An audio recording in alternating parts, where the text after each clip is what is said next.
Assalamualaikum warahmatullahi wabarakatuh. Perkenalkan, nama saya Ariandra Nathanael Gustiano dari kelas 101, nomor absen 3. Di sini saya akan mengerjakan remedial geografi.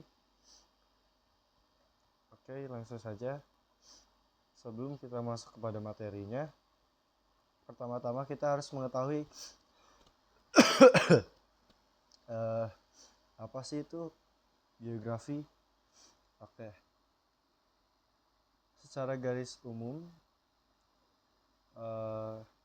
geografi dikenal sebagai mata pelajaran yang membahas mengenai bentang alam yang ada di muka bumi ini. Ya. Lalu menurut Ikatan Geografi Indonesia, geografi adalah ilmu pengetahuan yang mempelajari perbedaan dan pengetahuan yang mempelajari persamaan geosfer dengan menggunakan kedekatan kelingkupan dan kewilayahan dalam konteks keruangan. Dan dari definisi-definisi yang sudah ada dari para ahli dapat kita simpulkan bahwa persamaan dan perbedaannya, bahwasannya geografi adalah ilmu yang mempelajari persamaan dan perbedaan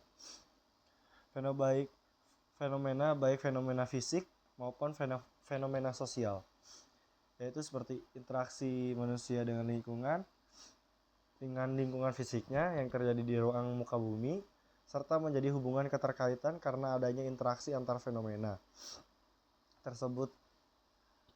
Oke, di bab 1 ini kita akan membahas tentang pengantar ilmu geografi. Lalu yang kedua ada objek studi geografi. Lalu yang ketiga ada aspek geografi. Yang keempat ada ruang lingkup geografi. Lalu ada pendekatan geografi, konsep geografi, dan prinsip geografi. Oke, kita masuk ke pembahasan yang pertama, yaitu perkembangan ilmu geografi.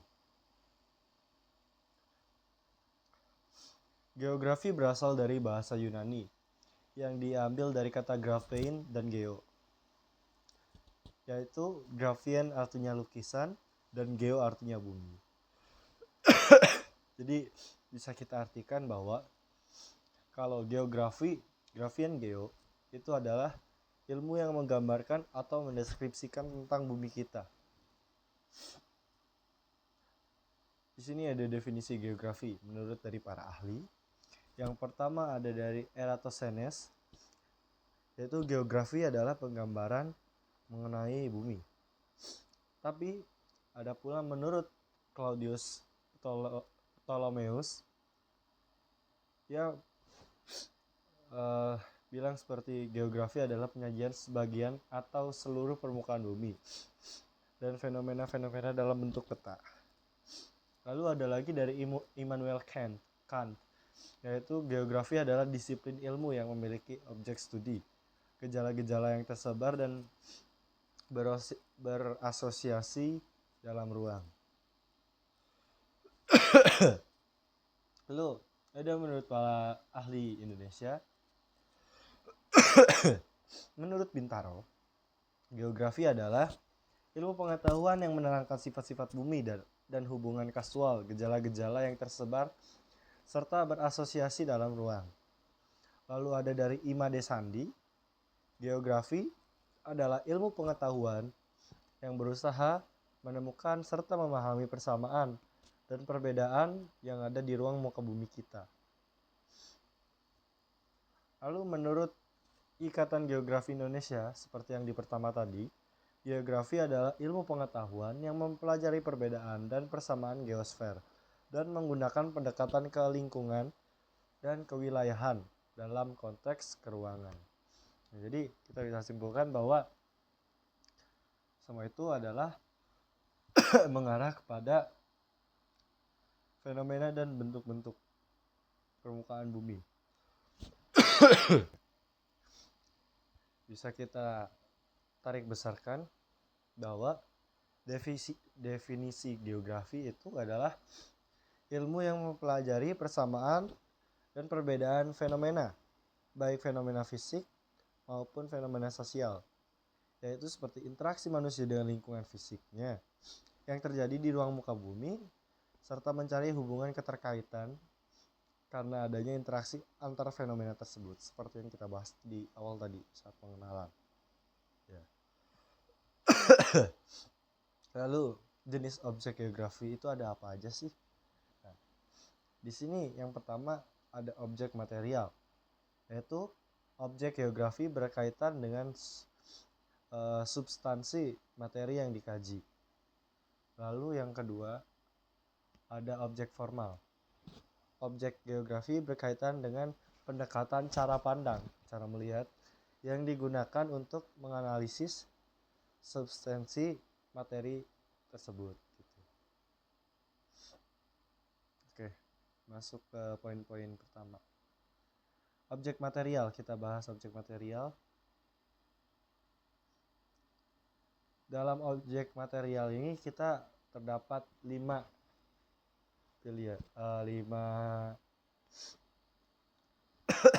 objek material. Yang pertama adalah litosfer. Litosfer itu adalah lapisan batuan yang menyusun kulit bumi. Maaf. Misalnya daratan tinggi, dataran rendah, dan lapisan tanah. Lalu ada atmosfer, yaitu lapisan udara yang ada di sekitar kita. Misalnya seperti hujan, awan, dan angin. Lalu hidrosfer. Hidrosfer adalah lapisan air yang ada di permukaan bumi kita, di muka bumi kita. Contohnya seperti apa sih? Contohnya itu adalah sungai, lalu sama laut. Ya. Lalu lanjut yang keempat adalah biosfer. Biosfer ini adalah lapisan kehidupan, yang contohnya adalah flora dan fauna seperti itu. Lalu ada antroposfer, yaitu lapisan manusia dan semua aspek kehidupannya yang ada di muka bumi ini. Lalu kita lanjut ke objek formal geografi. Objek formal geografi menurut Peter Haggett adalah pendekatan keruangan, pendekatan spasial, lalu pendekatan ke lingkungan, pendekatan ekologi, dan pendekatan kewilayahan, pendekatan kompleks wilayah. Lalu kita lanjut kepada aspek geografi. Nah, di sini ada 2 aspek. Yang pertama adalah aspek fisik dan yang kedua adalah aspek non-fisik. Jika aspek fisik berkaitan dengan kajian alam, sertakan aspek non-fisik berkaitan dengan kajian manusia. Seperti itu. Kita mulai dari aspek fisik geografi terlebih dahulu. Yang pertama ada topologi. Topologi adalah aspek terkait bentuk muka bumi, lokasi, dan wilayah. Lalu yang kedua ada abiotik. Abiotik itu adalah aspek terkait benda mati seperti tanah, air, dan udara. Lalu yang ketiga ada biotik, aspek yang terkait dengan makhluk hidup seperti flora dan fauna. Seperti itu. Lalu di sini kita punya kita lanjut di aspek non fisik. Sebentar. Ya, mari kita lanjutkan. Lalu kita memiliki aspek non fisik. Apa aja sih aspek non fisik itu? Yang pertama adalah kebudayaan, yaitu budaya khas suatu daerah. Contohnya seperti lompat batu di Nias ya, bisa jadi. Nah, lalu ekonomi, yaitu potensi ekonomi suatu wilayah. Contohnya itu seperti apa sih yang membangkitkan ekonomi di suatu daerah tersebut. Contohnya seperti Pasar Apung yang ada di daerah Lembang, Bandung. Lalu ada penduduk, dinamika kependudukan di suatu wilayah. Seperti contohnya itu seperti kepadatan penduduk seperti itu. Lanjut kita masuk ke ruang lingkup geografi.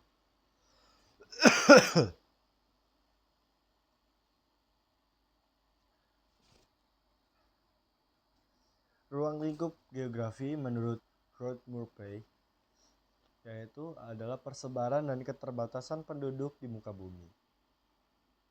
Lalu interaksi manusia dengan lingkungan fisiknya dan kajian terhadap kerangka regional dan analisis wilayah. Seperti itu. Iya. Di sini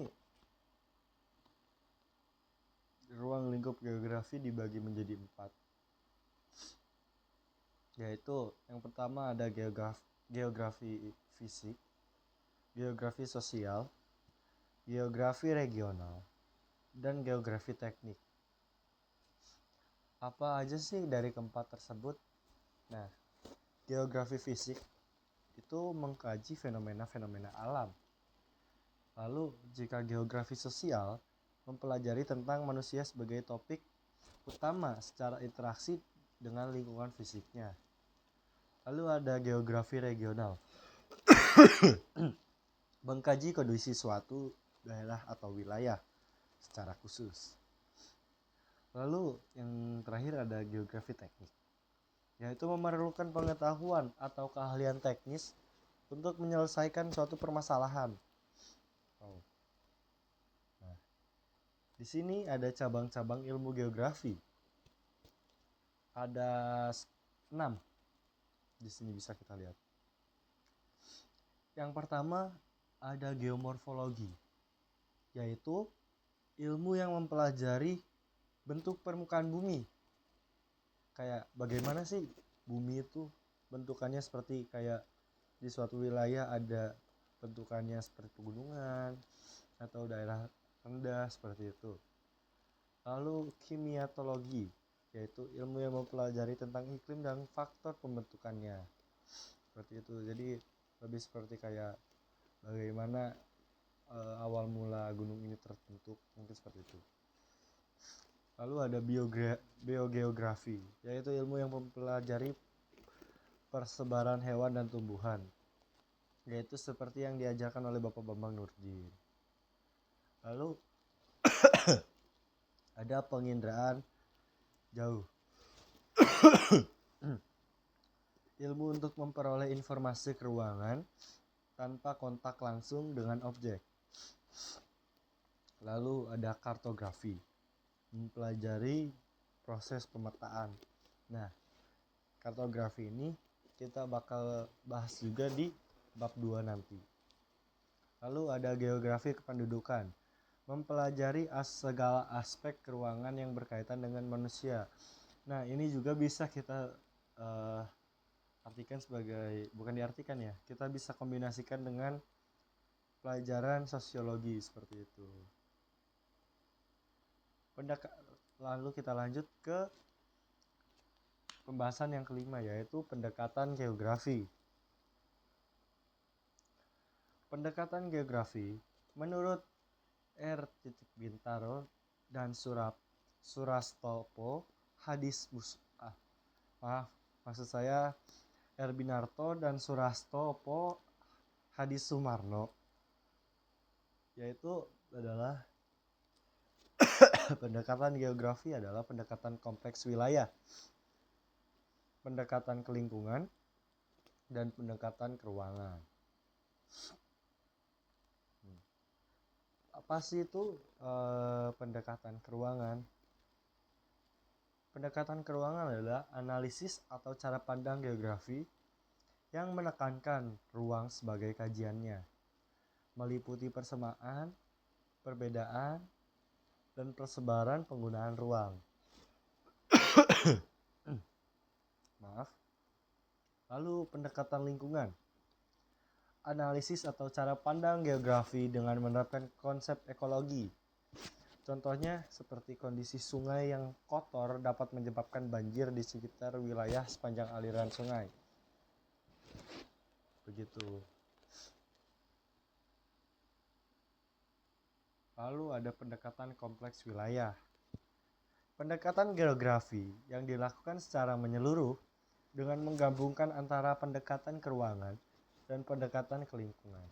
Seperti itu. Jadi seperti kita lihat nih, suatu kondisi jalan ini tuh kayak gimana, apa sih yang menyebabkan kondisi ini bisa macet, seperti itu. Apanya sih yang yang bisa buat macet, apakah emang jalannya yang sempit atau kondisi manusianya saja yang terlalu berlebihan, seperti itu.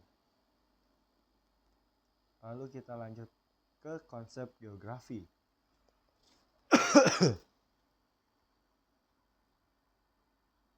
Nah, konsep geografi ini ada 10.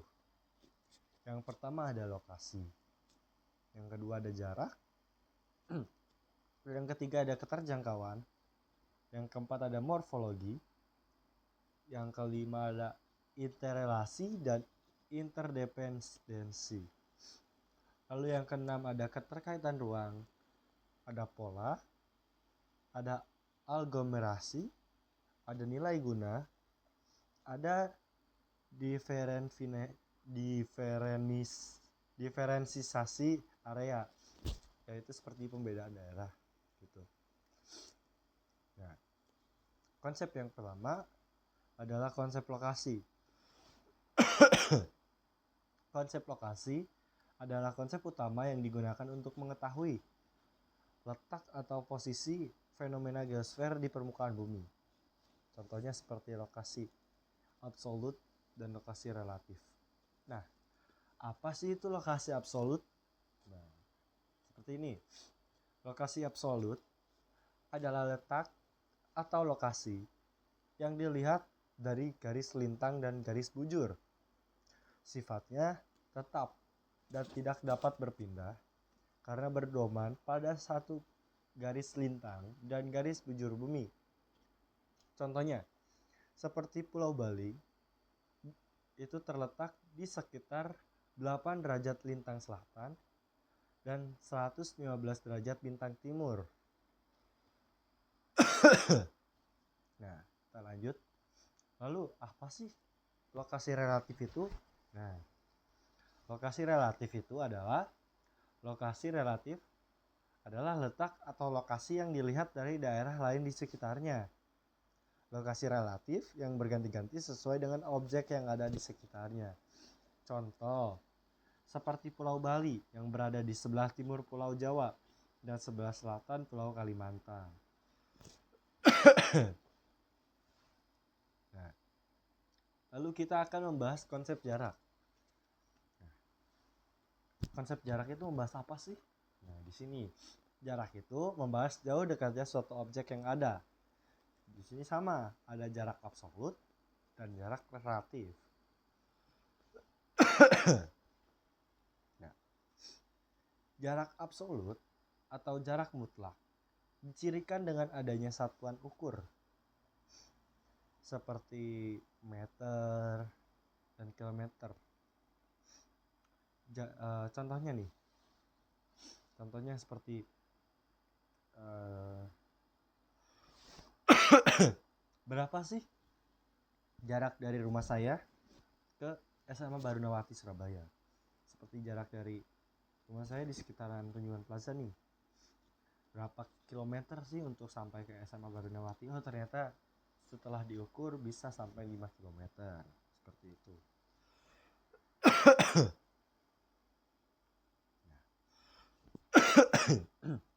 Lalu kita masuk ke jarak relatif. Jarak relatif itu adalah jarak yang tidak pasti. Biasanya diukur dengan satuan waktu. Jarak relatif dipengaruhi juga oleh moda transportasi yang digunakan. Contohnya seperti jarak dari rumah ke sekolah dekat, yaitu sekitar 10 menit. Jika menggunakan bus sekolah, tetapi jika berjalan kaki jaraknya menjadi jauh, yaitu sekitar 30 menit. Contoh simpelnya seperti ini. Saya juga pernah menerapkan jarak relatif ini dengan bagaimana saya pernah mengukur jarak dari rumah saya ke tempat main itu dengan menggunakan berapa sih lagu yang saya dengarkan di sepanjang perjalanan itu. Nah, seperti itu bisa juga masuk ke jarak relatif. Jadi sifatnya itu nggak pasti diukur-ukur pakai waktu seperti itu. Nah, lalu kita masuk ke konsep keterjangkauan, yaitu konsep keterjangkauan atau aksesibilitas adalah kemudahan untuk mencapai suatu objek, yaitu mudah dijangkau. Itu artinya aksesibilitas tinggi, dan sulit dijangkau artinya aksesibilitas rendah. Nah, lalu kita masuk ke konsep morfologi. Konsep morfologi menunjukkan bentuk muka bumi sebagai hasil dari tenaga endogen dan eksogen, seperti dataran rendah dan dataran tinggi pantai. Nah, tadi kan membahas tenaga endogen dan eksogen ya. Nah, apa sih itu tenaga endogen dan eksogen itu? Nah, tenaga endogen adalah tenaga yang berasal dari dalam bumi yang menyebabkan perubahan pada kulit bumi.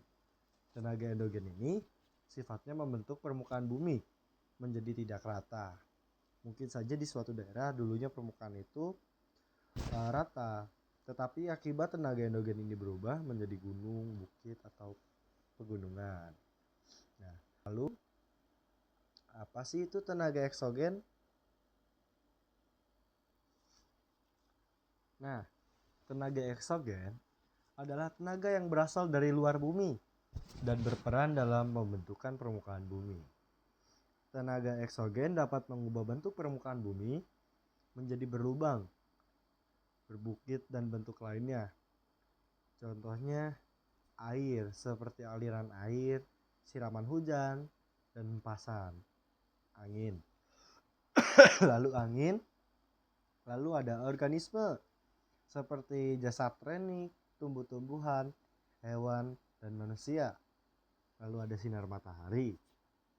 Lalu ada es juga bisa mempengaruhi. Nah, beberapa proses yang terjadi akibat tenaga eksogen, yaitu seperti pelapukan, yaitu proses penghancuran batu menjadi jenis tanah.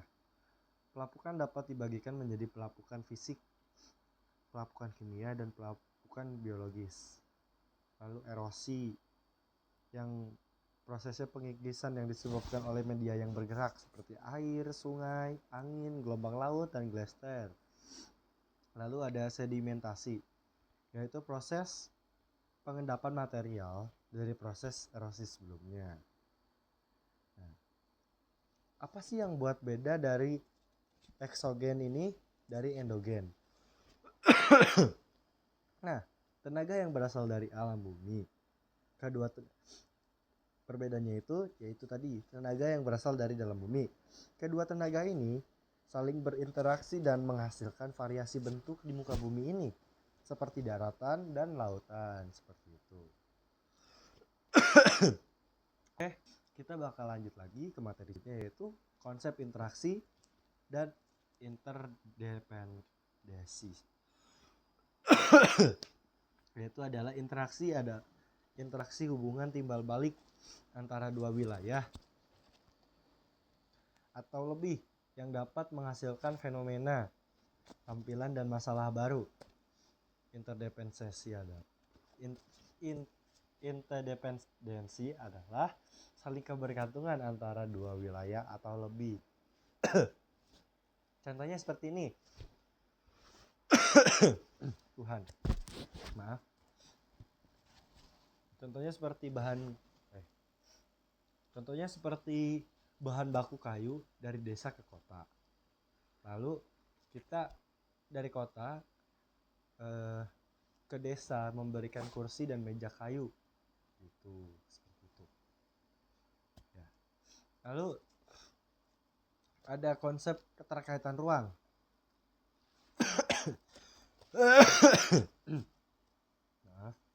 Keterkaitan antar ruang menunjukkan hubungan keterkaitan yang tersebar atau satu fenomena dan fenomena lainnya. Contohnya, kerusakan hutan di wilayah pegunungan menyebabkan bencana tanah longsor di wilayah kaki pegunungan. Nah, seperti itu. Lalu kita sampai pada konsep pola. Nah, konsep pola berkaitan dengan susunan bentuk atau persebaran fenomena di permukaan bumi, baik fenomena alam maupun fenomena sosial. Lalu ada konsep aglomerasi, yaitu konsep ini mengacu pada kondisi persebaran dan pengelompokan suatu wilayah yang relatif, memusat, dan saling menguntungkan. Contohnya, seperti kegiatan industri yang berkembang menjadi pusat kegiatan industri, dan kawasan industri.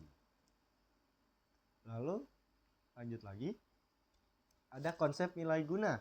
Nah, konsep nilai guna ini menjelaskan tentang manfaat apa yang diberikan oleh suatu wilayah bagi suatu makhluk. Nilai kegunaan bersifat relatif dan tidak sama bagi setiap orang. Contohnya, wilayah laut berguna untuk nelayan daripada petani, sedangkan berbaliknya, wilayah pegunungan dataran tinggi berguna untuk petani dan kurang berguna untuk para nelayan. Seperti itu. Lalu ada konsep diferensiasi area. Nah, diferensiasi area ini digunakan untuk menjelaskan keunikan atau karakteristik yang khas dari suatu tempat atau wilayah. Konsep ini digunakan juga untuk mempelajari perbedaan fenomena geografis antara suatu wilayah dan wilayah lainnya.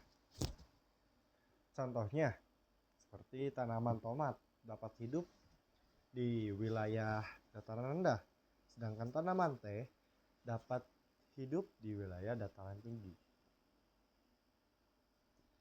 Lanjut, kita masuk kepada prinsip geografi. Nah, prinsip geografi ini merupakan fondasi untuk menganalisis dan mengungkap fenomena geografis di permukaan bumi kita. Ada berapa jenis sih prinsip geografi itu? Nah, di sini saya dapat 4. Yang pertama ada prinsip distribusi, ada prinsip interrelasi, ada prinsip deskripsi, dan prinsip kronologi. Nah, kita masuk kepada pembahasan yang pertama, yaitu prinsip distribusi. Prinsip ini dengan persebaran fenomena geosfer dan fakta yang tidak merata di permukaan bumi. Nah, contohnya seperti apa sih? Nah, contohnya itu seperti persebaran minyak bumi.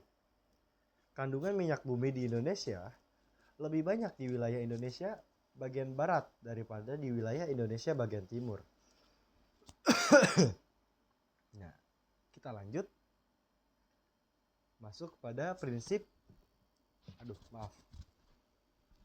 kita masuk pada prinsip interrelasi. Nah, prinsip interrelasi adalah prinsip ini dapat mengungkapkan hubungan keterkaitan antara fenomena geosfer, yaitu satu dengan fenomena lainnya. Contohnya seperti deforestasi, yaitu ahli fungsi lahan hutan dapat menyebabkan tanah longsor dan banjir. Seperti itu. Lalu kita masuk ke prinsip deskripsi. Nah, prinsip ini memberikan penjelasan lebih mendalam mengenai karakter yang spesifik dari fenomena geosfer. Contohnya dalam bentuk seperti peta, grafik, tabel, diagram, dan kalimat. Nah, contohnya seperti kependudukan nih. Persebaran penduduk dijelaskan atau digambarkan dengan jumlah penduduk atau peta jumlah penduduk. Lalu masuk ke prinsip korologi. Melihat masalah geografi dari sudut pandang persebaran, interrelasi, dan distribusi dalam suatu regional tertentu. Contohnya seperti fenomena hujan, menganalisis persebaran pola hujan, penyebab terjadinya perbedaan pola hujan, dan dampak tinggi atau rendah curah hujan, seperti itu.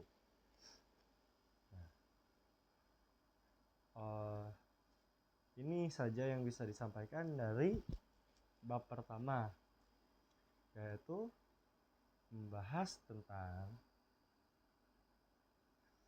pengantar ilmu geografi. Nah, lalu kita akan masuk kepada bab yang kedua. Nah, lalu kita masuk ke subbab yang kedua, yaitu peta penginderaan jauh dan sistem informasi geografis. Nah, di sini kita akan membahas 7 poin, 7 cabang. Nah, kita di sini akan mempelajari dasar penginderaan jauh, lalu pengertian penginderaan jauh, komponen penginderaan jauh, jenis citra penginderaan jauh, interpretasi citra penginderaan jauh, langkah-langkah interpretasi citra penginderaan jauh, serta manfaat penginderaan jauh itu apa aja sih, seperti itu. Nah, nanti bakal kita bahas di sini. Oke, kita masuk ke pembahasan yang pertama, yaitu adalah dasar penginderaan jauh. Penginderaan jauh mengacu pada kegiatan pencatatan dari pengamatan objek atau peristiwa di tempat yang jauh tanpa terjadi kontak langsung, seperti itu. Seperti kayak bagaimana sih kita bisa mengetahui pusat gempa di Aceh tanpa harus mendatangi lokasi tersebut, seperti itu. Nah, kita masuk ke selanjutnya, yaitu pengertian penginderaan jauh. Nah, menurut Kenichi Okamoto, penginderaan jauh adalah suatu teknik untuk mengidentifikasi, mengklasifikasi, dan menentukan objek, serta memperoleh informasi yang dikumpulkan dengan menggunakan sensor jarak jauh. Nah, lalu menurut Lillesand dan Kiefer, penginderaan jauh adalah ilmu dan seni untuk memperoleh informasi tentang objek, fenomena, menggunakan alat tanpa kontak langsung dengan objek tersebut. Maaf. Nah, jika kita bisa tarik garis besarnya, penginderaan jauh adalah ilmu seni dan teknik untuk merekam suatu objek, gejala, dan area dari jarak jauh tanpa kontak langsung dengan alat penginderaan berupa sensor buatan. Nah, kita masuk ke dalam komponen penginderaan jauh. Nah, di sini kita ada gambaran nih. Seperti ini nih, ada sebuah atmosfer. Bentar, saya akan gambarkan dulu. Maaf. Ya. Gambarannya itu seperti ini. Nah, di sini tuh kita memiliki pengguna data. Nah, pengguna data ini bisa dapat data-data ini dari mana sih? Nah, mereka itu bisa dapat dari perolehan data. Perolehan data menangkap dari sensor wahana. Nah, sensor wahana ini menangkap kegiatan-kegiatan yang ada di objek tersebut. Nah, ini contohnya seperti perkotaan ya. Nah, jadi ditangkap oleh si sensor wahana tersebut. Nah, ini matahari yang menyinari objek-objek tersebut, seperti itu.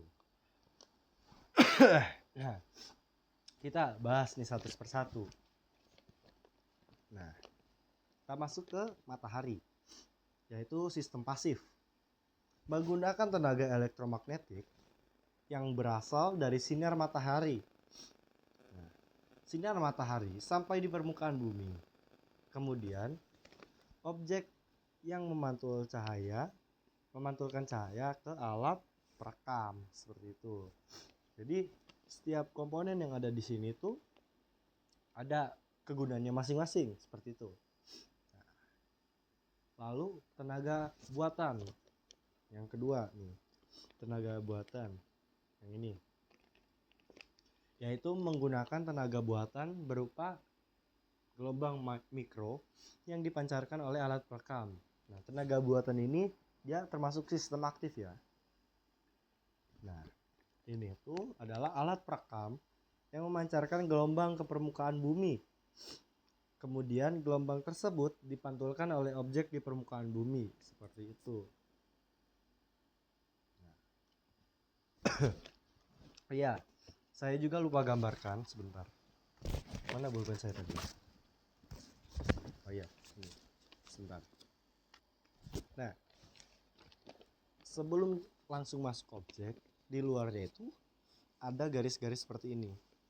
Nah, itu adalah atmosfer. Itu hanya sebagian kecil tenaga elektromagnetik yang dapat mencapai permukaan bumi dan dapat digunakan untuk penginderaan jauh seperti itu. Nah, ini nih yang garis-garis di luar ini nih. Lalu ada jendela atmosfer, yaitu bagian spektrum elektromagnetik yang mencapai spektrum ini dipantulkan ke alat perekam penginderaan jauh seperti itu.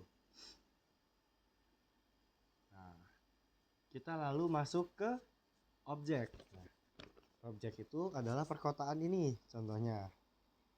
Nah, setiap objek mempunyai sifat tertentu dalam memantulkan tenaga ke sensor atau alat perekam. Nah, di sini ada 3 ciri. Ciri yang pertama yaitu ciri spektral.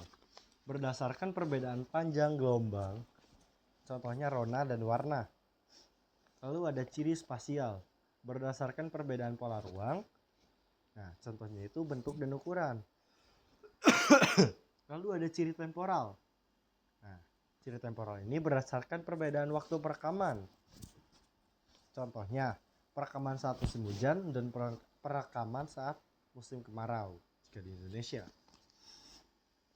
Nah, lalu kita masuk ke sensor. Nah, sensor. Ini, sensor masuk di sini ya. Yang seperti gambar satelit ini, memang satelit sih sebenarnya. Nah, sensor adalah alat untuk menerima atau merekam tenaga yang datang dari objek permukaan bumi di permukaan bumi.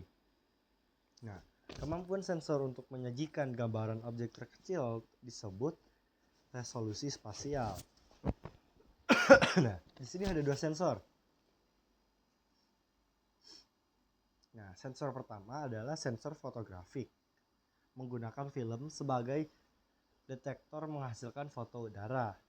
Lalu ada sensor elektronik, menggunakan tenaga elektrik pada spektrum yang luas, menghasilkan citra. Lalu ada wahana.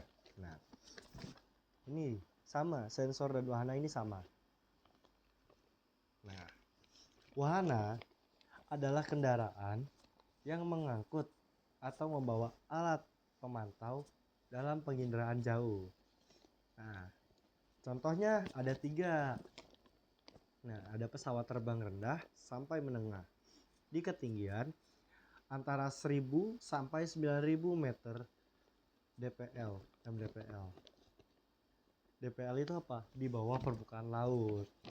Nah, ada pesawat terbang tinggi, ketinggiannya lebih dari 18.000 di bawah permukaan laut. Nah, lalu seperti yang saya bilang tadi, ini tuh namanya satelit. Nah, satelit itu ketinggiannya di sekitar 900.000 meter di atas permukaan laut, di antariksa sana. Nah, lalu kita masuk ke perolehan data. Jadi setelah ditangkap oleh satelit,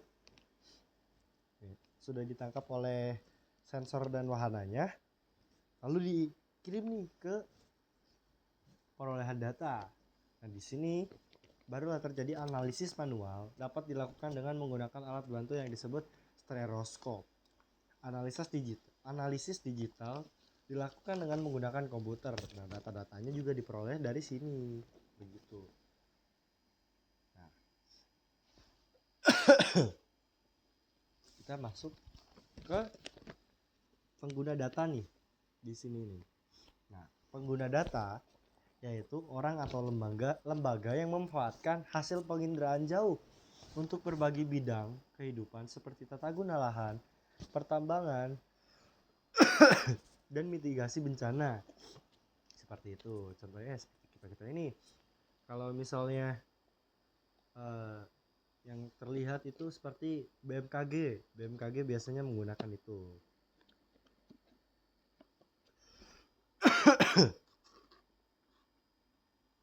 Nah, kita masuk ke jenis citra penginderaan jauh. Nah, di sini ada beberapa. Ini nih ada 2 jenis citra penginderaan jauh. Nah, di sini bercabang nih. Jenis citra penginderaan jauh ada 2. Yaitu citra foto dan citra non foto. Sebentar. Nah, kita masuk ke citra foto dulu nih. Nah, citra foto ini memiliki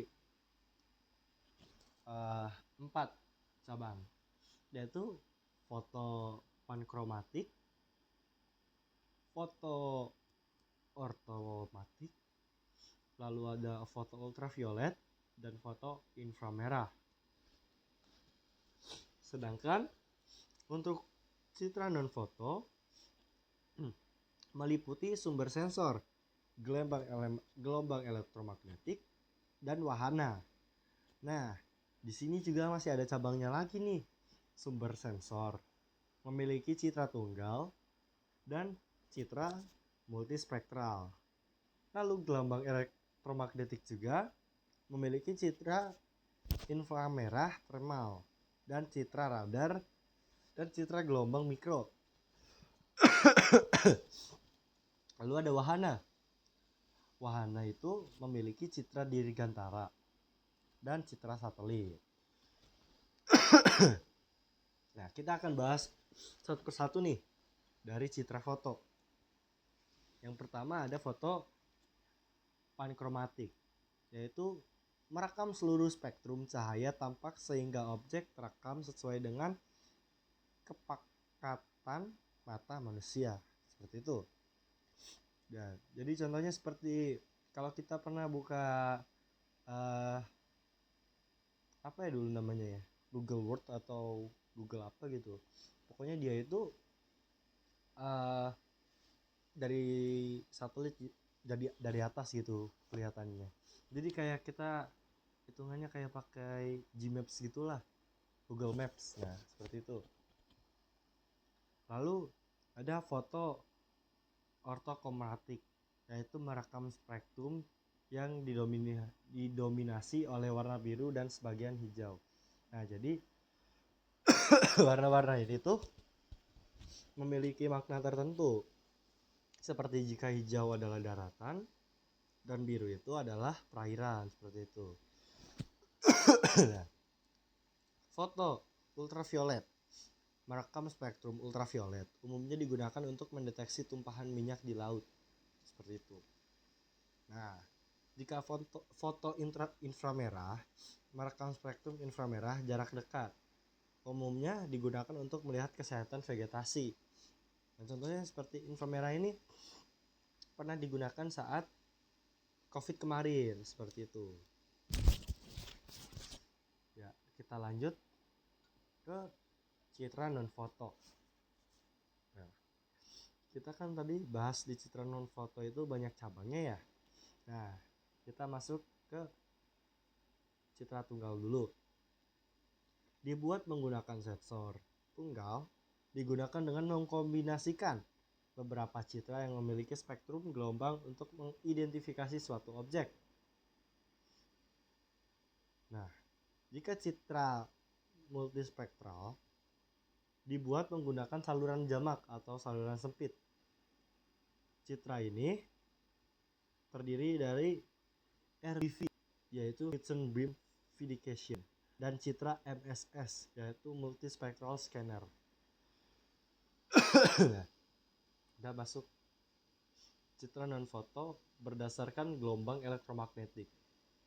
Nah, gelombang elektromagnetik ini adalah seperti citra inframerah thermal. Dibuat berdasarkan perbedaan suhu objek dan daya pancar pada citra. Lalu ada citra radar dan citra gelombang mikro, yaitu citra yang diperoleh dengan spektrum gelombang mikro. Citra radar hasil penginderaan menggunakan sistem aktif, sedangkan gelombang mikro menggunakan sistem pasif. Begitu. Nah, citra non-foto berdasarkan wahana yang digunakan. Contohnya seperti citra dirgantara, yaitu airborne image, yaitu citra yang dibuat dengan wahana yang beroperasi di udara. Contohnya citra lidar. Lidar adalah teknologi yang menggunakan sistem aktif dengan menembakkan sinar laser yang dipasang pada wahana pesawat. Itu. Lalu citra non-foto berdasarkan wahana yang digunakan. Selanjutnya ada citra satelit, spectrum image.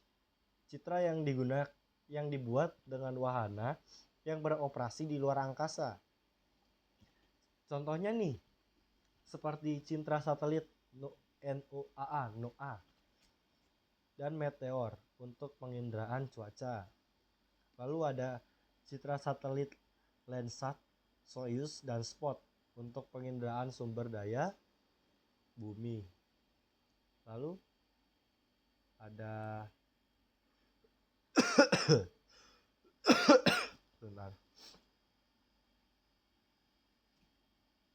citra satelit sesaat dan MOS. Citra satelit seasat dan MOS untuk penginderaan laut. Nah, lanjut kita masuk ke interpretasi citra penginderaan jauh. Interpretasi citra penginderaan jauh merupakan perbuatan mengkaji foto udara atau dengan maksud untuk mengidentifikasi objek dan menilai arti pentingnya objek tersebut. Nah, di sini terbagi dari beberapa unsur-unsur interpretasi citra nih. Nah, yang pertama ada bentuk, ada ukuran, ada rona, ada tekstur, pola, bayangan, situs, dan asosiasi. Kita akan bahas satu persatu. Nah, berdasarkan bentuk merupakan ciri yang jelas sehingga banyak objek yang dapat dikenali hanya berdasarkan bentuknya saja. Contohnya bangunan sekolah berbentuk huruf L besar seperti itu. Nah, lalu ukuran merupakan ciri objek yang antara lain berupa jarak luas, tinggi, dan volume. Contohnya objek lapangan sepak bola memiliki panjang sekitar 100 sampai 150 meter dan lebarnya sekitar 65 sampai 75 meter. Nah, lalu ada rona, yaitu tingkat kecerahan atau kegelapan suatu objek yang terdapat pada foto udara atau pada citra lainnya. Nah, di sini sebagai contoh, sebagai objek lahan kosong lebih cerah daripada rona objek lapangan olahraga, seperti itu. Lalu ada tekstur. Tekstur adalah frekuensi perubahan rona pada citra yang dinyatakan dengan kasar, halus, dan sedang.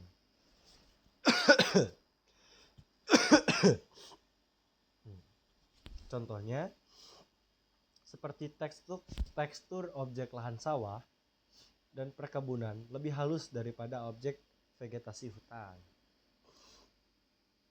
Lalu ada bayangan. Bayangan dipengaruhi oleh arah datangnya sinar matahari pada waktu perekaman atau pengambilan gambar objek.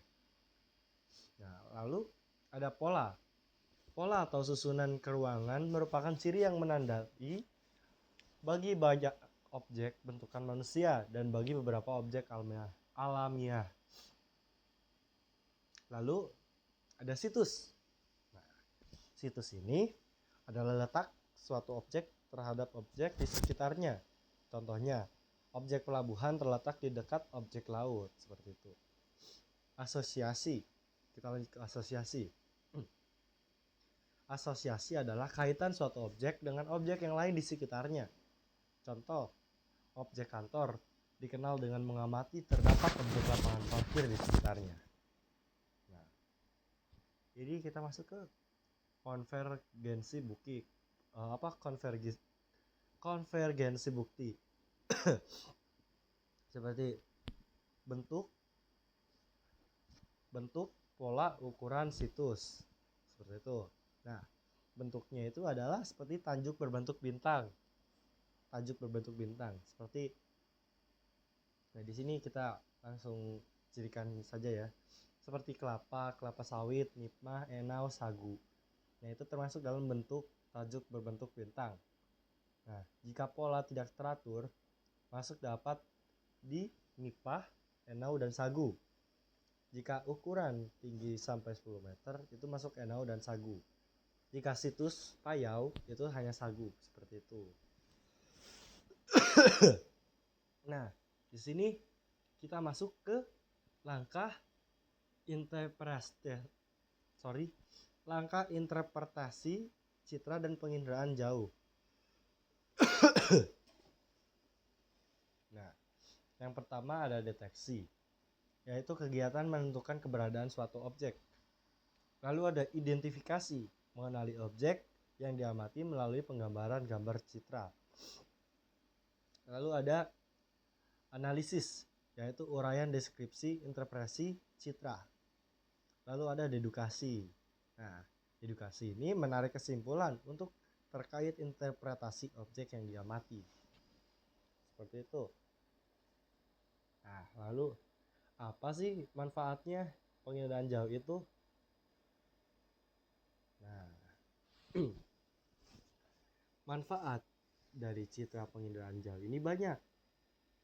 Nggak banyak sih, contohnya ada 3, yaitu dalam bidang kelautan. Nah,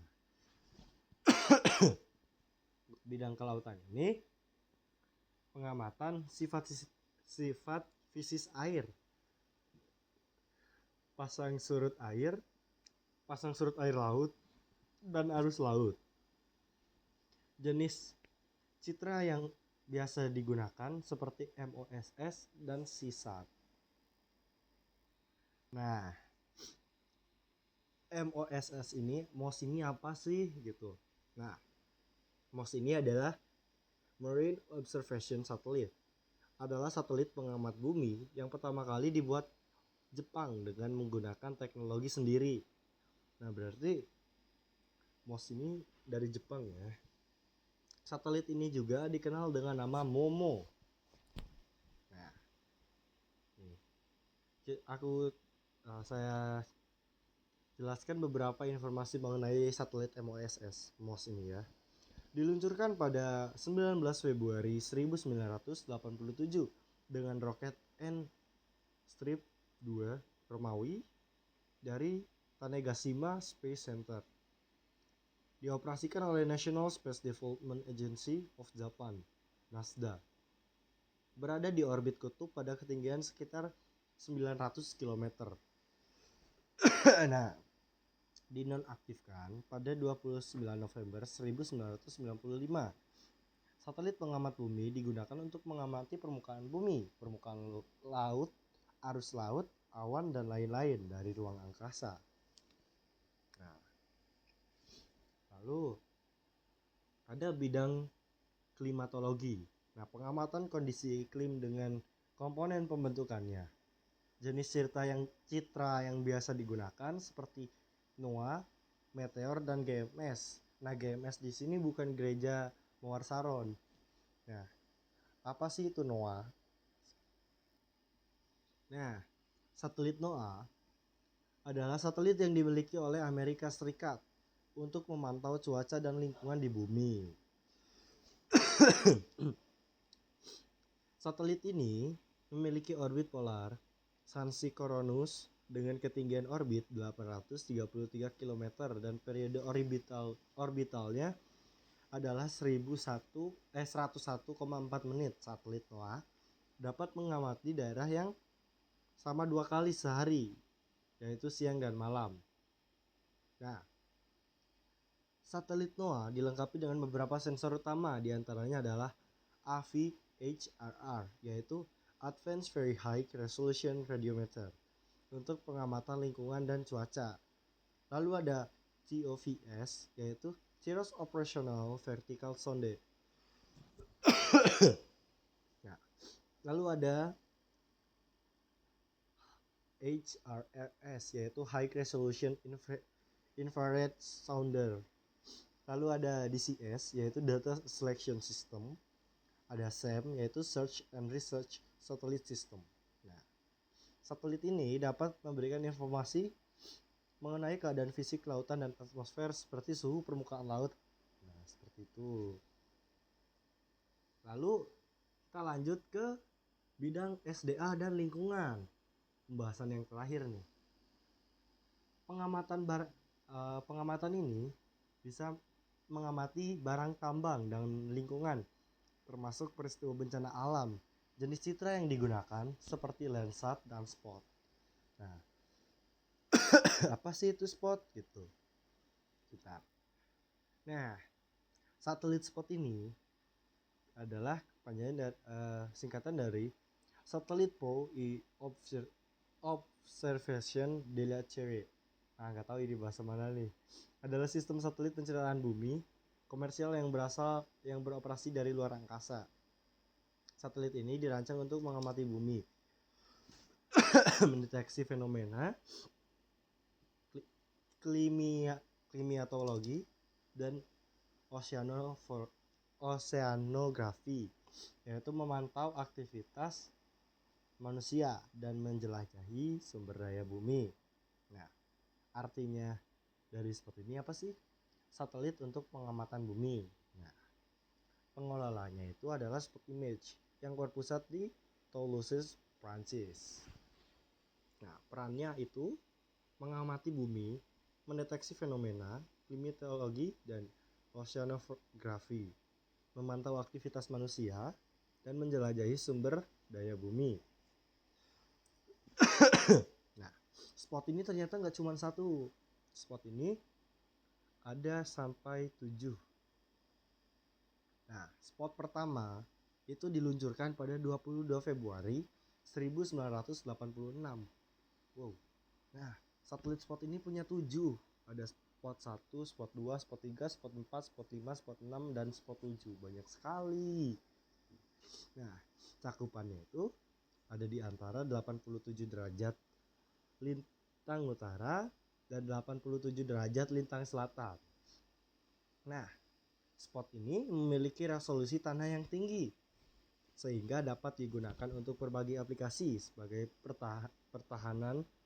pertanian, penggundulan hutan, pemantauan lingkungan, pengawasan pantai, teknik, dan industri energi. Nah, sekian pembahasan geografi dari saya. Nah, di sini saya mengambil